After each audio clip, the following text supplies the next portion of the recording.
여러분들 해외 선물을 하시는 분들, 유튜브를 보시는 분들 도움이 되셨다면 오늘 구독과 좋아요 꼭 부탁드립니다. 바로 시작하겠습니다.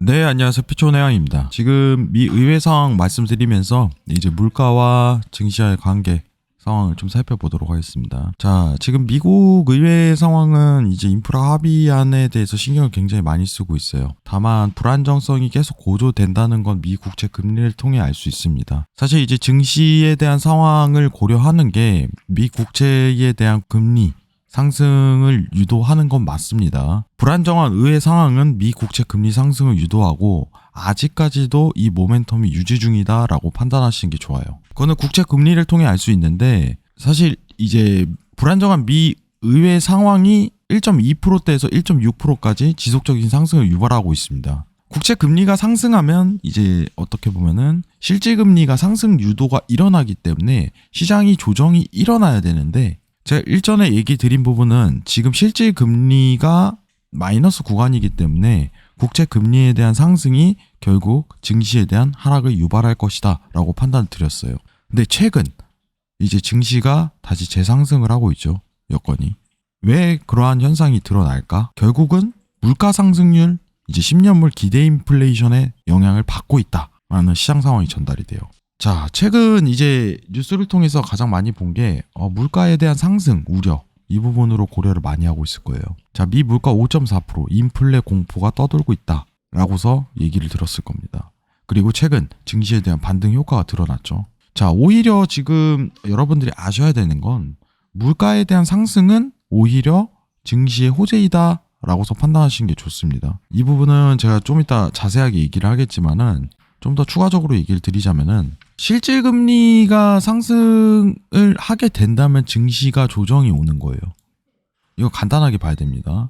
근데 미 의회 상황은 사실 국채 금리에 대한 상승을 유발하지만 경제 여건이 물가 상승률이 같이 상승을 하게 된다면은 시장에 대한 조정을 일으키질 못해요. 이게 가장 중요한 여건이죠. 그러면은 지속적인 상승, 물가 상승에 대한 효과는 시장의 하락을 막는 효과를 유발하는 게 결국 지금 유동성 시장이 아직까지 살아있다는 반증입니다. 이 부분은 기억을 하실 거예요. 자, 그러면은 지금 10년물 국채 금리하고 10년물 이제 기대 인플레이션을 비교를 해보도록 하겠습니다. 가장 간단하게 보는 게 낫겠죠. 지금 표를 보시면은 이 빨간 선이 물가 상승률이고 그리고 파란 선이 10년물 국채 금리입니다. 보시면 아시겠지만은 지난달 의회 상황 충돌 이후 추가적인 상승을 유발을 했지만은 그래서 증시가 조정이 온 겁니다. 다만 지금 여건이 무슨 상황이냐라고서 판단한다면은 물가가 갑자기 또 급등하기 시작했습니다. 자, 그럼 두 가지 여건을 고려를 해야지 증시에 대한 상황을 제대로 체킹할 수 있다라는 판단이 되는데, 자, 간단하게 보면은 국채 금리의 상황은 의회에 대한 상황을 판단을 해야 되고 물가에 대한 상황은 통화 정책 여건을 고려를 해야 돼요. 결국 이제 페드에서 물가에 대한 압력을 낮추는 제스처를 취한다거나 어떤 틀을 마련한다면은 물가에 대한 하방 압력이 들어가는 거고 그때부터 실질금리에 대한 상승이 유도가 되기 때문에 증시에 대한 추가적인 조정이 드러나는 거죠. 이 부분에 대한 논점을 기억을 하셔야 됩니다. 결국 무슨 뜻이냐? 지금 앞으로 국채 금리에 대한 급등 여건은 마련이 돼 있지만 물가가 좀 더 중요한 시기가 되지 않았나? 이런 생각이 굉장히 고려가 돼요.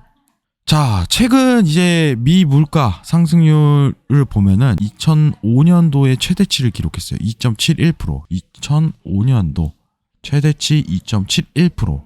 그럼 물가가 지금 오버슈팅이 한 번 더 나올 가능성이 높냐라고서 판단을 했을 때 아직까지는 상승 랠리를 좀 더 추가적으로 이어갈 수 있는 조건이 마련이 된다라고서 판단할 수 있을 것 같아요. 결국은 물가에 대한 하방 압력이 한 번 더 들어간다면은 시장에 대한 조정이 제대로 드러날 것이다 라는 게 있는데 완전한 이제 2.71%에 대한 오버슈팅은 극히 제한적입니다. 이거는 미국 페드에서 이제 어떻게든 어떤 수단을 통해서든 막기 때문에 그리고 테이퍼링이 11월에 공식화되기 때문에 시장에 대한 돈이 흐르는 유동성도 굉장히 저하가 될 거예요. 그럼 물가가 이제 하방 압력을 가할 가능성이 굉장히 높은 상황이고 증시가 추가적인 상승을 기록하긴 굉장히 힘든 여건이다 라고서 판단하고 있습니다. 자, 그럼 우리는 꼭 기억을 해야 되는 게 이거예요. 자, 국채금리에 대한 상승과 BI에 대한 상승은 증시 상승을 유발하고 결국은 국채금리에 대한 상승과 BI 이제 10년물 기대 인플레이션의 유지는 증시에 대한 하락을 모멘텀을 만들 것이다. 이 부분을 기억을 하셔야 됩니다. 지금 이제 차트를 좀 볼 건데 사실 증시에 대한 아직 하락 레벨링, 안정성에 대한 문제는 굉장히 많아요. 조만간 이제 물가에 대한 하방, 이제 안정성이 들어가게 된다면은 증시가 이제 조정을 가할 가능성이 굉장히 높다고 저는 판단하는 바입니다. 이제 차트를 한번 보도록 할게요. 자, 지금 차트를 보시게 된다면은 최근 이제 증시에 대한 상승률을 굉장히 기록하고 있지만은 시장에 대한 어떤 저항 레벨링이 한 번 더 체킹을 들어가야 되는 상황입니다. 그러면은 오늘 저항력에 대한 모멘텀을 기록할 수 있을 가능성이 굉장히 높은 구간은 14,450 레벨링. 이 포인트는 좀 기억을 해야 됩니다. 아직 한 번에 대한 추가적인 조정이 더 들어갈 수 있다. 체크하시기 바랍니다. 자, 여러분들이 오류를 좀 범하고 있는 거는 자, 물가 상승이 지속하고 있어서 시장이 조정이 온다 라기보다는 실질 금리에 대한 여건은 오히려 물가 상승이 시장에 대한 추가적인 상승을 기여한다. 다만 앞으로에 대한 시장 전개상 물가에 대한 하방 압력이 이제 드러날 가능성이 굉장히 높다. 고점이 드러날 가능성이 굉장히 높다. 그러면 이는 한 번 더 시장에 대한 조정을 드러낼 가능성이 굉장히 높다라고서 시장을 판단할 수 있어요. 일단 오늘 저항 위치 15,450포인트. 이 포인트도 한번 기억하시고 여기 저항력을 좀 꼭 체크하시기 바랍니다. 자, 나스닥 시장 상황 보면서 이제 경제 여건에 따른 시장 상황 같이 살펴봤습니다. 오늘 영상이 도움이 되셨다면 구독과 좋아요 부탁드리겠습니다. 감사합니다.